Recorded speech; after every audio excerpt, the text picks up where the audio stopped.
Hi, I'm Anna McEwen, and this is The Epic Narrative. And now, my dad, Bob Switzer.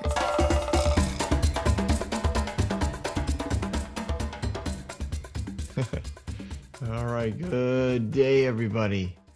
Did you ever get up early, like inadvertently? I did today. And I'm an early riser anyways. I mean, well, for me, I think it's early. I get up generally about 4:45 in the morning. Sometimes a little earlier, 4:30, sometimes a little later, 5:05. 5 o'clock to me seems late. I have like a routine, a rhythm in the morning, um, and I try and get all my little routine done before my wife gets up, and then I try to make her coffee every morning I'm here, which since the COVID thing is just about every morning now, because my other routine was to go swimming in the early morning, so there were certain days I wasn't around, but no, that's not happening. So anyways, enough about my troubles. But today, man, I woke up and I was like, oh, I gotta get up, because I would testify in a court of law that I woke up and it was 4:40. So I was thinking, oh, I can get up, get going. So I'm outside walking the dog, and I pull out my phone and it says 4:10. I'm like, wait, I don't know what time. It must have been 4 o'clock. I don't know how I thought that was a 4:40, but what my eyeballs were telling me, but it was early, even for me. 4 o'clock's early. But anyways, here I am, back in the saddle in my beautiful basement. Okay, I don't know if it's beautiful, but it's nice. It's a nice place to set up recording, I think. Who knows? I might set up a serious studio down here someday. Podcast becomes famous. People are listening to it. People ask me to come speak. Oh, I could make a living doing this. Oh, so much fun. I have so much more fun in a live audience than I do recording, but I have fun recording, so I'm good doing it. Anyways, on with the story. 1 Samuel 26. So when we last spoke, at least about the story, David had gotten a second wife. That's what he did. He got Abigail as his wife, and I'm sure she was doing quite nicely, running things. She had 5 attendants, servants that came with her, and they were rolling along. And David heads down to more hill country with the woods and the caves and the hills, and the whole families are with him, and everything's rolling along. And Saul finds out. How's he find out? Well, the Ziphites told him. Remember those guys? They were from several podcasts ago. They're the ones who promised Saul, hey, we will deliver David up to you in exchange for rewards and acknowledgement and maybe some sort of authority in the region.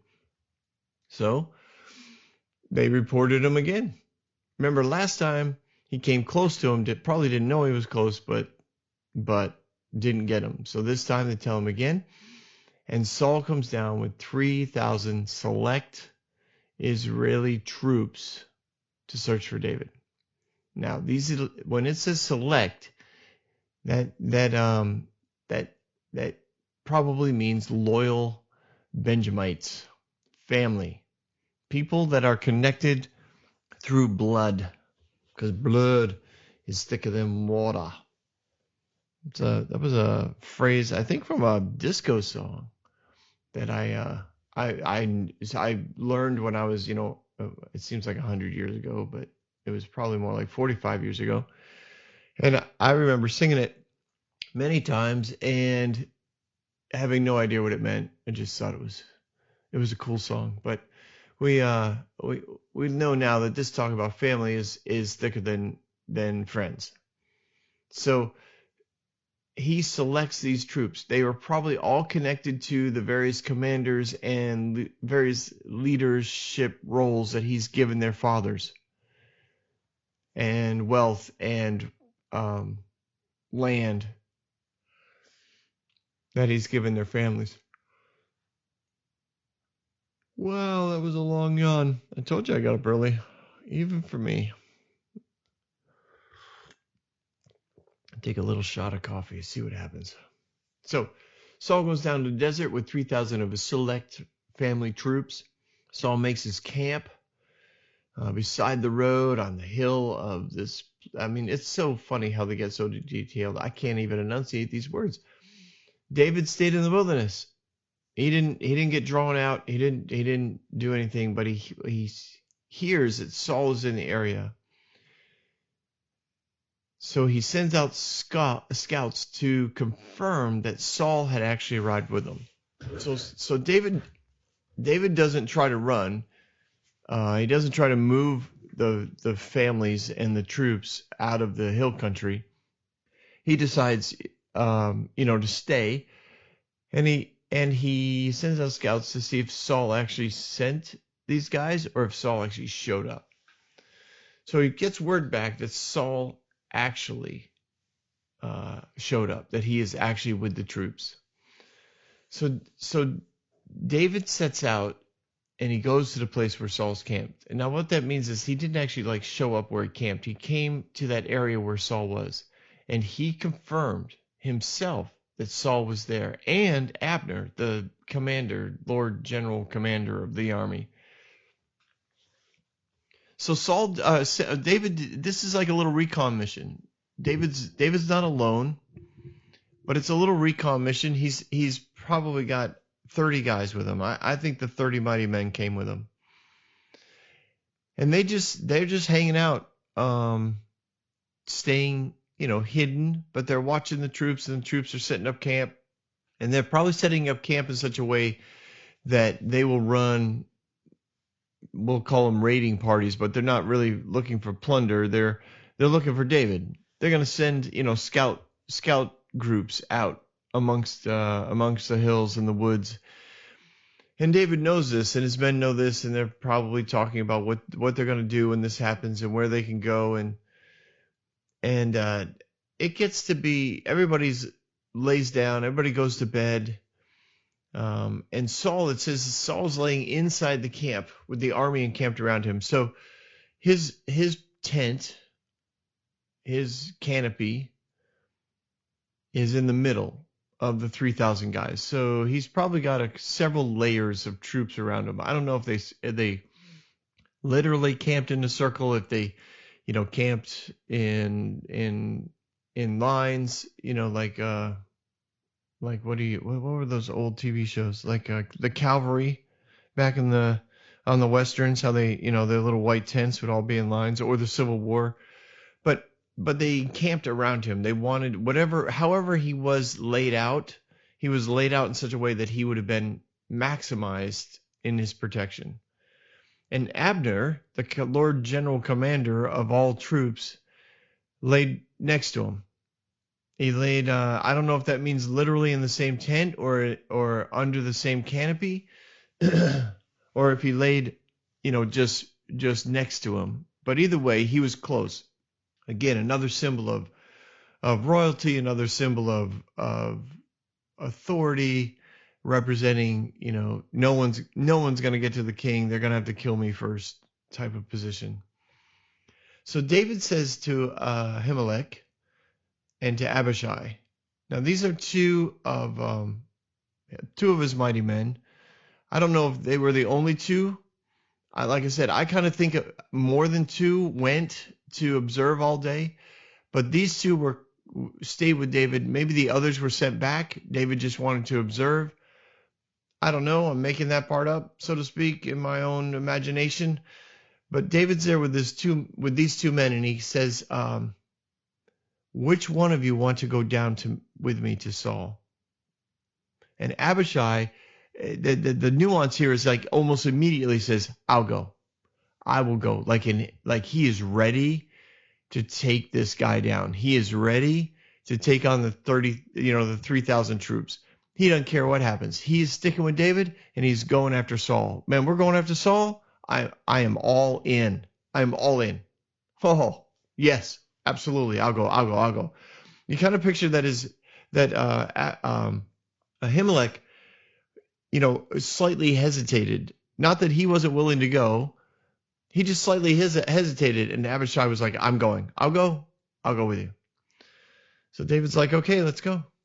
So David and Abishai went to the army by night, and there was Saul. Now, I love that phrase, went to the army by night, and there was Saul. It's not an easy walk. There are 3,000 troops surrounding surrounding Saul at this point. Now, I don't, like I said, now maybe he didn't necessarily walk by all 3,000 men, right? He watched the way that they set up camp. He probably had already picked out his route. They didn't have flashlights. They didn't have lanterns. I'm sure that there was probably some fires that were still going or some coals that were still glowing. But it wasn't, I mean, if you've ever been camping, that doesn't give out a ton of light. You can see them. You can see like ambers glowing, but you can't really see anything when you're near them. So it's not well lit. It is heavily shadowed. And the desert sky is clear and bright. And so there is some light coming from, I mean, the desert is just brilliant at night. Brilliant. With the brightness of the stars and maybe the moon. And he works his way through this sneakily, quietly. He's focused. You got to stay focused. And there's Abishai with him. They're working their way around. They're doing the hand signals like we see, the commandos do, or the Green Beret, or the with the Recon missions, the whatever, all the action movies. You can imagine these guys with their own silent communication language as they work their way through the dark. And they get all the way to Saul's tent. And there he is. He's just laying there, sound asleep. And that spear of his, the one that he won't let go, the one that he threatens people with, intimidates people with, walks around with, clinks on the ground when he's thinking, the one that he spins on the ground when he's bored, the one, I mean, this spear never leaves. It's a security blanket.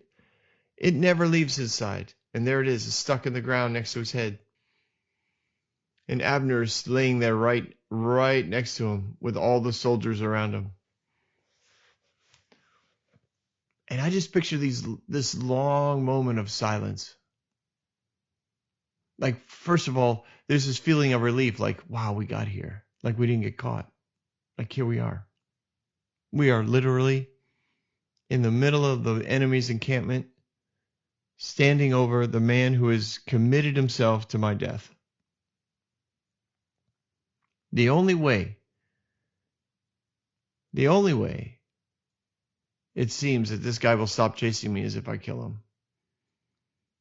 And he's standing there. And I'm sure his heart is actually, I think David's heart is probably calm at this point. I think David's very much at peace. Like when he got there, I think he was a little nervous sneaking all the way there, but when he got there, it was like, wow. Here I am, in the perfect position to take out the only person who's standing in the way of me becoming the king. And there had to be other thoughts that David had over these years. David is probably in his late 20s, probably around 28 years old at this point. And he's thinking, he had to have had some thoughts about how he would have run the country differently. And I'm sure he was told by many people, many of those that had joined him had probably said, if you ever get to run the country, it's going to be so much better. Like the way that you lead, the way that you speak, the way that you interact, the way that you empower, the way that you relationally connect to people. You don't use people. You don't abuse people. You don't abuse your power. You get involved with them. You fight alongside them. You shepherd alongside them. You encourage them. Like David is this, incredible man. You lead them spiritually. You teach them spiritually. You sing with them. You dance with them. You eat with them. Like, you are an amazing leader, David. When you run this country is going to be so amazing to live in. Saul has run it into the ground as far as no, not culture. What do I want to say? Not atmosphere. Well, maybe the atmosphere. Saul has just created this culture of fear. So the hope is gone. That's what it wanted. Yeah. That's the direction we want to go. Hope is gone out of the most of the country. There's division. The north and the south are divided. The Benjamites are clearly favored by the king and trusted by the king, and the other other tribes are being left out of roles that they should have. David, you are the type of leader that we need. And David's standing there, and I'm sure he's thinking in some way he's referencing all of that as he stands there. And I think as he became incredibly still and very calm. And Abishai is standing next to him. And he says, "Today God has delivered your enemy into your hands. Now let me pin him to the ground with one thrust of the spear. I won't strike him twice." Now, I doubt he said it that loudly. He probably said, "Dave, I'll take care of this. Your enemy is now ours. It's ours. This is ours. Seize the moment. Our lives will change forever. I'll do it." Now, there are a couple things going on here. He was promising David that he wouldn't strike him twice. So he's saying, "Listen, I'm not going to torture him. There's going to be no pain involved in this." They, as warriors, they would have known exactly where to slip that spear so that the death would have been almost immediate. He's promising that. He's like, I won't strike him twice. This will be over quickly. It'd probably be done silently as well.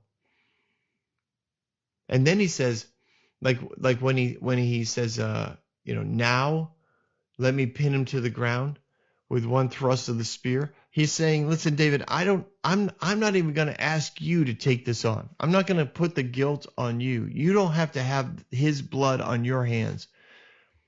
For the rest of time, when anybody questions you, you can say, you did not kill Saul. Abishai did. I'll take this responsibility. I'll take the weight of killing a king in Israel. And if I need to," he's literally saying, "David, if I need to, I'll die for this. I'll put my life in jeopardy. If for some reason you don't become king and I become a most wanted man for killing the king and I end up dying, I'm good with that. You don't have to be the one who struck him. We will make it clear that I did it." That's what Abishai is committing to. This is a really intense moment of friendship, of loyalty, of not fear, of passion for the plan of God, for the man of what they believe and who they believe is the man of God for the moment. Abishai wants this to happen. And he wants it to happen for his family. He wants it to happen for the men, the other troops that he fights with. He wants it to happen for all of their families. He wants peace in the country. He wants David to lead the nation. He knows that this is going to benefit all who come in contact with the nation will be benefited if Saul dies. And that's the way Abishai is looking at this. And that's what he's committing to. So I picture David turning to Abishai because I think it kind of surprised David that Abishai was so willing to immediately, to take this role on. And David knows what that role is, and he stops him immediately. He's like, no, do not destroy him. Who can lay a hand on the Lord's anointed and be guiltless? As surely as the Lord lives, he said, the Lord himself will strike him or his time will come and he will die, or he will go into battle and perish. But the Lord forbid that I should lay a hand on the Lord's anointed. Now get the spear and the water jug near his head, and let's go. Now again, I don't think that this conversation, I don't even know if it was that, if it was that quick, or if they had a moment to talk.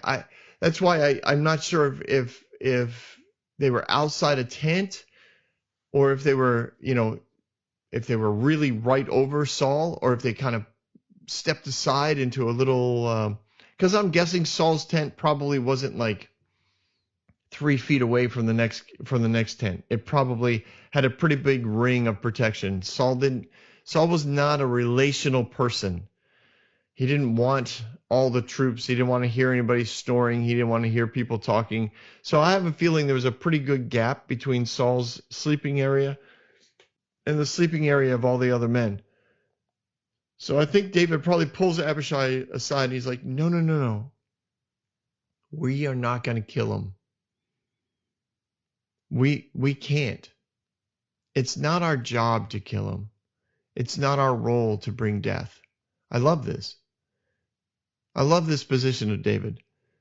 David's like, listen, I am not the one who brings death to God's anointed. I know God put him in as king. And in my opinion, from my perspective, it's God who has to remove him. I know I'm anointed the next king, but it's not my job to put myself there. It's God's job to put me there. And so I don't know how Saul will die. I don't know if he'll die in battle. I don't know if he'll get sick. That's what it means when the Lord will strike him. I don't know if he'll just get old. But I'm not going to kill him. It's not my job. It's not my role. Man, I'll tell you, we can learn a lot from that. We can learn a lot. David's heart was, I'm going to wait for God's timing. It wasn't a defeat. This wasn't a message to Abishai that says, there's no way we can win this. Like, if you kill him, there's no way we get out of here alive, and I don't want to die. This is not a self-pity thing. It's not a lack of trust in Abishai's ability. It's absolute confidence in the timing of God. So many of us would have gotten in the way of this. And again, David had this option. Again, remember now, this is a choice David makes. This is a choice David makes. This is an opportunity that lays before David. This is not God orchestrating like puppets what David's going to do. David had a choice. David didn't have to go into the quarters. He didn't have to sneak the quarters. He didn't have to sneak through the troops. He didn't have to go see Saul. He didn't have to do what he was doing. He could have just went back to his own family, and he could have left him. But there was something within him that said, I need to try and convince Saul not to keep chasing me. I need to try and convince Saul not to keep moving us from one place to another. I need some sense of stability for these families, for the people I'm responsible for, which are probably pushing between 1,500 and 2,000 people at this time. David's like, I need to reason with him somehow. I need to get his attention. And now he already did that once in the cave when he cut off the robe. Well, cut off the corner of the robe, and Saul left him alone. And he's like, I need another moment like that. He saw in that moment when he cut off the robe, he saw in Saul an opportunity for reason. He saw an opportunity to negotiate, to find some thread in which Saul would relinquish his pursuit. And David was looking for that opportunity. And I think that's the plan that David came up with while he was sitting on the hillside overlooking these troops, watching them set up camp and ultimately, all go to sleep. He was like, this is a crazy idea. I don't think he told his idea to Abishai, because Abishai, I don't think would have went along with the plan. Abishai went fully believing that they were going to kill the king. David went with the plan that said, there's absolutely no way I'm killing the king. I'm just going to try and get his attention. I need him to know that once again, I could have killed him, but I won't kill him. I need him to know that there's no need to keep pursuing me. I'm not going to try and take over the throne on my own. I'm not going to try and force my way into a role that I know God has called me to. I'm going to let God take care of things. I'm going to let the timing of God be worked out. This is such a level of trust. It's awesome. So when he says to Abishai, don't destroy him, who can lay a hand on the Lord's anointed and be guiltless? This is not, this is not about the authority. Like, how do I want to say this? Okay. There are many people in authority who look at this verse and say, see, you can never raise a hand against those in charge. You can never question those in charge. You cannot come against the Lord's anointed. Like that's not your job. And unfortunately, a lot of the people that use that reasoning are also pastors and teachers and minister leaders, and they just don't want to be questioned. That's not what David's saying here. He's saying, don't destroy him. Who can lay a hand on the Lord's anointed and be guiltless? David's saying, you don't want to commit murder, and you also don't want to step out of God's timing. You want to be so convinced that God wants you in the place of that he's called you to be, that it's like ridiculously clear. And I do know that the balance on this is crazy in the social media world. Like, how much do you promote yourself and say this is God? Like, God made me famous. God made me popular. God got me the votes on the elder board, to become pastor or whatever. There's an awareness you have to have with the interacting while you interact with God about what your role is in your own projection, in your own movement with his plan and how you move in that plan. I don't think you can make a wrong choice. I just know because God's goodness is always going to be there, but there are those who force the issue, who force the timing, who are clearly motivated to become popular, clearly motivated to get the job, clearly motivated to promote themselves. And what's crazy is sometimes it works really well and they become incredibly popular. And sometimes they crash and burn after their first wave of popularity because they weren't ready for it. And other people get themselves, popular. They're out speaking and teaching and making noise in the kingdom. And in the end, they're there because of all the work they've done, and they have to maintain all that work to maintain that role. If they don't keep promoting themselves, if they don't keep putting themselves out there, then they're, everything falls apart. I don't know what that balance is. I've never been popular. That's terrible, Bob. I'm sure I'm popular now. Oh yes, my podcast is worldwide. It doesn't really matter. I never really had to play that balance. And I don't know what it would be for me. I don't know what I'm going to do if this podcast blows up, if people start asking me to speak. I don't know. It could be, it'll be fun. It'll be fun. But David in this point, he's like, you can't be guiltless. You can't kill the king and then say God did that. And that's, I think, his point in the rest of the conversation. Whatever happens to Saul, I don't want to be tied into it. It can't be something that I orchestrated because I'm not comfortable doing that. Now, I know others would have been. And what would have happened? Would David have lost the kingship? No. He would have had to deal with the results of killing the king. He would have had to deal with the long-term ramifications of the tribe of Benjamin just for what it's worth, they hated him anyways for the most part, but he would have had real intense probable civil war to deal with when he became king. And maybe at some level David understood that. He didn't want to open up that door. He didn't want to take the throne. He wanted to have it given to him, and he wanted it to be as peaceable as possible when he take over. He knows you don't become the next king of Israel from a different family and have it all be happy for everybody. And Saul's making it even more difficult the way that he's leading, because he's making those that are loyal to him more wealthy and more powerful in the country, which is only going to help divide the country even more so when David becomes king. And in Saul's mind, if David becomes king. So they take the spear and the water jug. It represents things. That spear represents, so much to Saul. It means so much to him. And without it, he's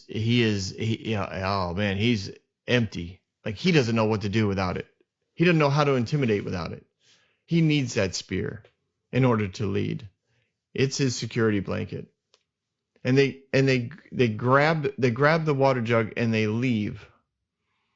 No one saw it. No one knew it. No one woke up. God gets all the credit for that. That's what the phrasing is when they said they were all sleeping because the Lord had put them in a deep sleep. That's God gets credit for the fact that no one woke up, which is fine. I don't think God gave everybody a sleeping pill. I don't think he did it to give David the advantage. But I do understand why you'd give him credit for it. And I do believe that's what's going on here. He gets credit for the sleep, and I think he should get credit for I don't think you should take that away from God. You can give God credit for that. That's amazing. That's an amazing thing. And it's an awesome thing to always be thankful for everything. And David's thankful. No one woke up. God put him to sleep. David crosses over to the other side. He stands on top of a hill, some distance away, a safe distance away. There was a pretty good space between them.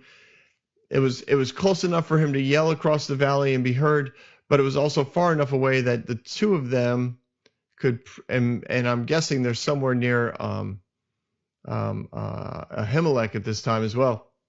The three of them could probably escape without too much trouble. I mean, 3,000 troops in the dark trying to find them, it's going to be difficult. So David's at a safe spot, and he yells out over the valley. He's like, "Hey, Abner, Abner, Abner, Abner." He finally says, "Are you going to answer me?" He has to wake him up. He's waking him up from a far distance. He's yelling. I imagine there's a few people kind of rolling over, wondering, somebody, tell Abner. Eventually, Abner does wake up. He rouses himself. He hears Abner. Thinks this is his mother. He's probably dreaming, thinking his mother's calling him. Abner, it's time for bagels or something. And he wakes up. He's like, "No, wait, no, where am I? Oh my gosh, I'm in the, whoa. And he wakes up. He's like, "Yo, who's calling me? Who's calling me?" And David says, "You're a man, aren't you?" Now, this is not to mock him. Please don't think David's mocking him.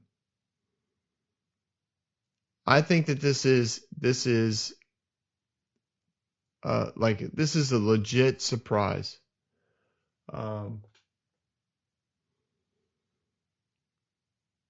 Abner, wakes up. He's like, "You're a man, right? Who are you? Who is like you in Israel?" He's like, he elevates him. He's like, "Abner, you're like, no one else is second to you. The only one over you is the king. You are an amazing man. You have an amazing role. Why didn't you guard your lord, the king?"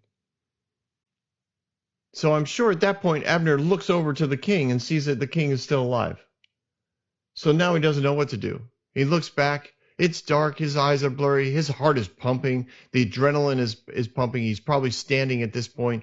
He's probably grabbing his sword or his spear. Like, he doesn't know if they're under attack. He doesn't know if the camp is surrounded. He doesn't know if there's what's going. He doesn't know what's going on. And he's a strong warrior, an amazing commander. And he knows that if somebody's yelling at you across the valley, there's a good chance there's hundreds, if not more, troops around you. Like, this is trouble. So he jumps up and he's like, "Why didn't you protect the king?" And he looks over and the king seems to be fine. So then he says, What you're doing, what you did isn't good.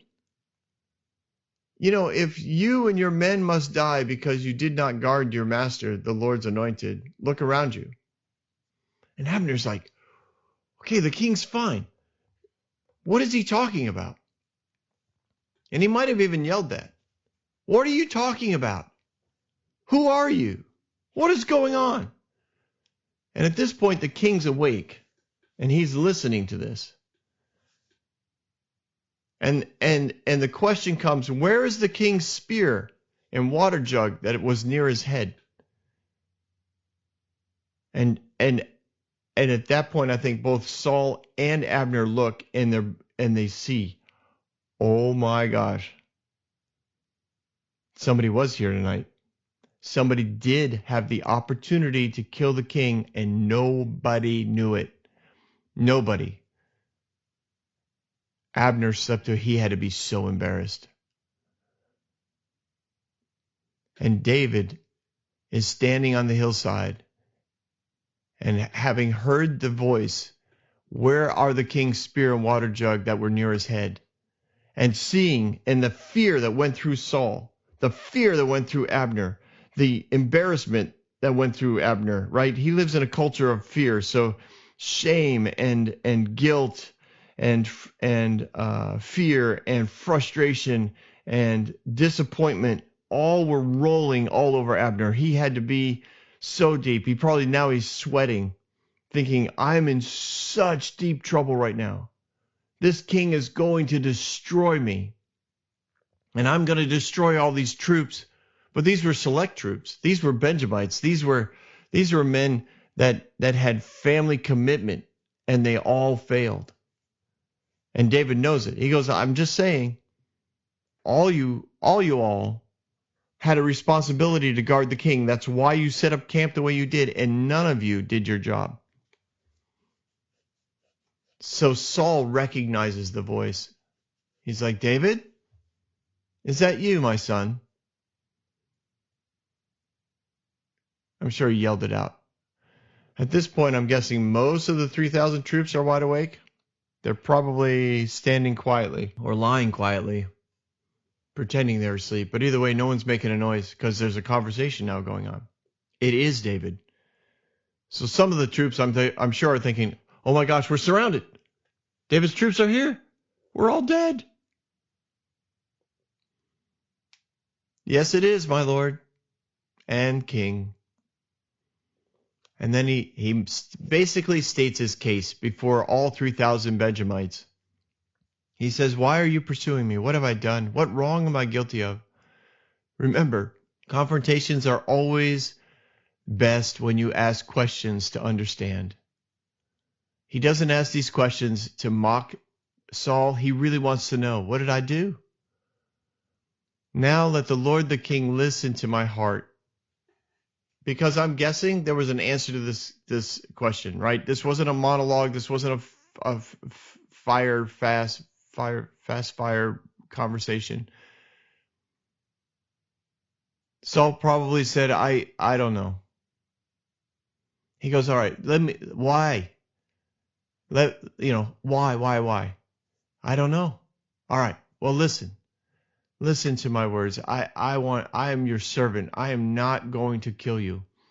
If the Lord had incited you against me, then may he accept an offering. If, however, people have done it, may they be crushed before the Lord.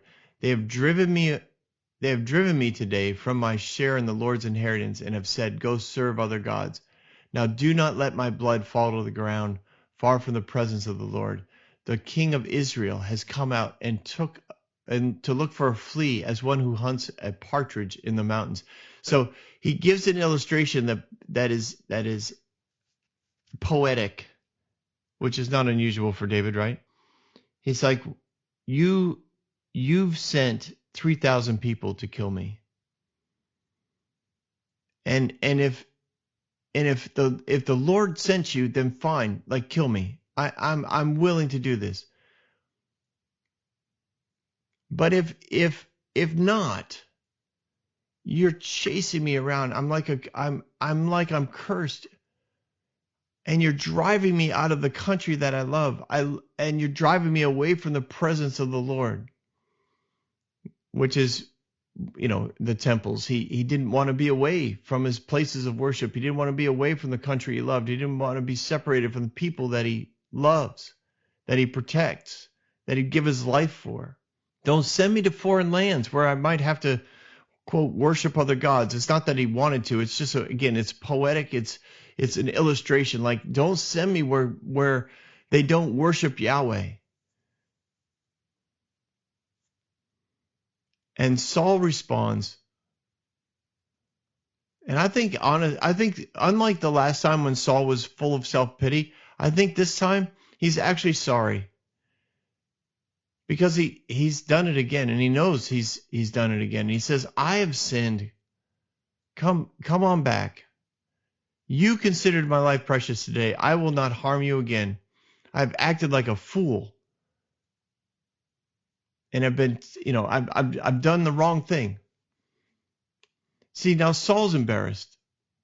Saul's in shame. Saul's been exposed. Saul's been questioned in front of basically his, family. His guards have been exposed as not being well trained. Abner's been exposed as somebody who at least sleeps really, really well. This is a really embarrassing, hard moment for Saul, and he's like, I can't win. I can't win against this guy. I can't hit him with a spear. I can't find him in the ravines. I can't even sleep in a cave without him showing up and proving that he's not out to kill me. And now he's shown me again he's not out to kill me. What am I going to do? What can I do with this guy? And David offers a peace offering. He's like, you know what? Here's your spear. Let one of your young men come over and get it. The Lord delivered you into my hands today, but I would not lay a hand on you. So now what David has done is he's taken the spear that represented intimidation and power and authority, and he's added a layer of meaning to it. Now this spear represents what could have killed Saul, but it didn't. What David could have done to Saul, but he didn't. So this is a brilliant plan by David. I believe he thought this whole thing out while he was doing recon from the mountain. He was like, if I can get this spear and prove to Saul that I'm not out to kill him, it'll change everything. So they send a young man over. He picks up the spear and the jug. And Saul says to David, may you be blessed, David, my son. You will do great things and surely triumph. And that was kind of a parting shot. He's like, you know what? God's with you. Clearly he's with you. And someday you're going to win. He doesn't necessarily concede the throne. He just knows eventually. He just sees the favor. He just sees the blessing. He just sees that David is a righteous man, and he knows internally he's not. It should have been an invitation. He should have received this whole circumstance as an invitation to get right with God. Once again, God's relentless in his love to call out to Saul, come back to me, come back to me, come back to me. Receive, receive, receive. Be aware, beware, beware of my presence. Let's walk this out. Let's change this stuff. Let's repent. Let's get it right. And instead, Saul just transfers that all over to David and says, you're the good guy. I'm the bad guy. Someday you're going to win. I'm going to go home. And that's what they did. David went his way and Saul went his. It's a fitting end to the chapter, I guess, because they make so many different choices. Not so many. Well, they did make so many, but such different choices on the way to interpret these circumstances. David sees the whole thing as an opportunity to bless the king and to give the king the freedom to run the country without chasing him. I mean, the resources and the attention that Saul is giving to try to kill David and wipe out his 600 men and the 1,500 people that hang out with him. He's like, please, just know I'm not going to, like, Go run the country. I'm not going to take you out. I'm not going to force my way into the throne. He's trying to release Saul into freedom, as well as expose Saul to the love and kindness of God. And Saul looks at the whole thing and says, God hates me. He loves David. I'm out. It's crazy, but it's so true for all of us. We all have to take perspectives. We all make choices on the way that we see things. And if we don't see things from heaven's perspective, we're going to end up bummed out. I'm sure David left with a smile on his face. He saw the Lord do his work. Saul blessed him, so to speak, and told him he'd leave him alone. And everybody started packing up as the sun was coming up, and David left, and his men went back to their families, and they said, hey, you'll never guess what happened last night, right? That had to be crazy. What a story to go home and tell. To tell the men, tell the wives and men tell their kids. The whole story had to be amazing to tell. And in the end, theoretically, we're free. Saul went home. It worked. It was a great victory. It's awesome. This story is an awesome little story. I hope you enjoyed it. You guys have a great day. We'll talk again soon. Hey everyone, thanks for listening. If you like what you heard, you can subscribe to this podcast on any platform you use. You can also reach out to Bob for questions or booking at thebobswitzer.com or email him at thebobswitzer@gmail.com. See you next week, guys.